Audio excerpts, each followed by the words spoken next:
We hopen dat dit de enige was waar het zo pas en meet is.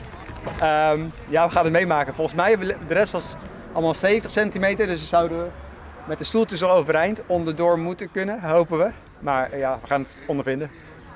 Hoe gaat het tot nog toe? Ja, eigenlijk best wel goed. We hadden echt wel een beetje een moeizame start. Maar ja, we hadden veel te veel gewicht bij ons. We wilden eigenlijk volledig zelfvoorzienend wilden gaan. Dus we hadden tonnen met eten voor ik weet niet hoeveel dagen. We hadden een enorme accu bij ons voor al de batterijmanagement. Ja, toen zeiden we, ja, hij ligt veel te diep. Dat rad zat zo diep in het water dat ja, je moet echt hard trappen. Dus toen hebben we Erik van Friesland Bewegen opgebeld van hey, mogen we wat gewicht bij jou lossen?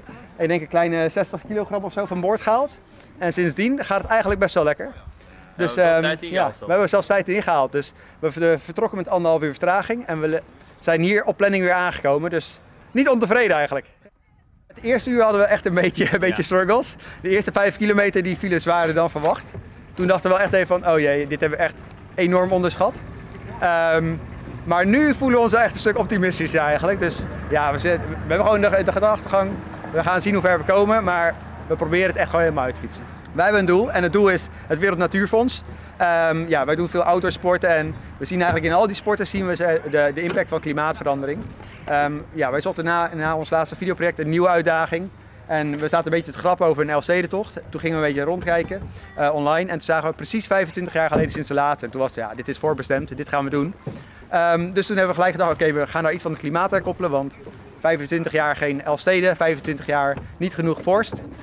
Dus daarom hebben we het Wereld Natuurfonds als goed doel gekozen. Die hebben een supermooi klimaatprogramma gericht op het regenwoud. En daarvoor willen wij zoveel mogelijk geld ophalen. En als mensen dat willen steunen, dan kan dat via de prachtige website wnfelfsteden.nl. Ja, hoe meer we ophalen, hoe groter de kans op een toekomstige echte Elfstedentocht. 10.000 euro in gedachten. Ja. Er zitten we nog niet aan natuurlijk, dus hoe meer dan mensen kunnen doneren, hoe beter. Maar dat is ons doel en we zien wel hoe dichter we erbij komen. Ik hoop dus dat zo'n ding als dit echt helpen, dat de mensen gaan doneren en dat het ook wel helpt. En, ja. Dus dat is wel echt belangrijk. Als je 20 kilometer gaat, hè, dus nog 180 te gaan. Ja, eitje. Nee, ik denk wel wat echt heel veel motivatie geeft, is dat we zijn onderweg al een paar mensen tegengekomen die al wisten dat wij dit deden. Ja. We kwamen op een gegeven moment 2 mensen op een stand-up paddleboard tegen.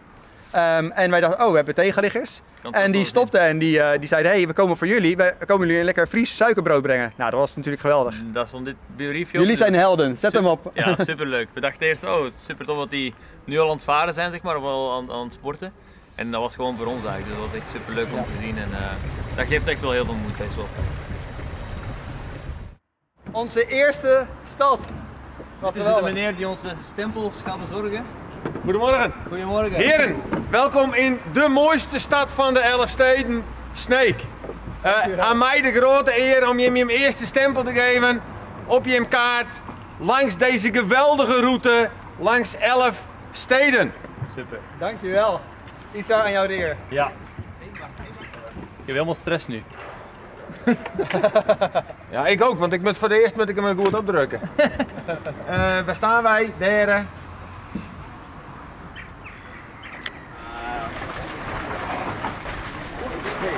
Ja, zo doen.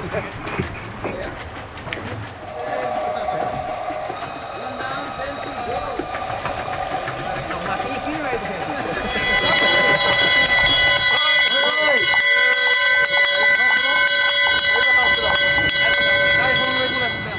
Ja, super. Dankjewel Jan. Goed jongen.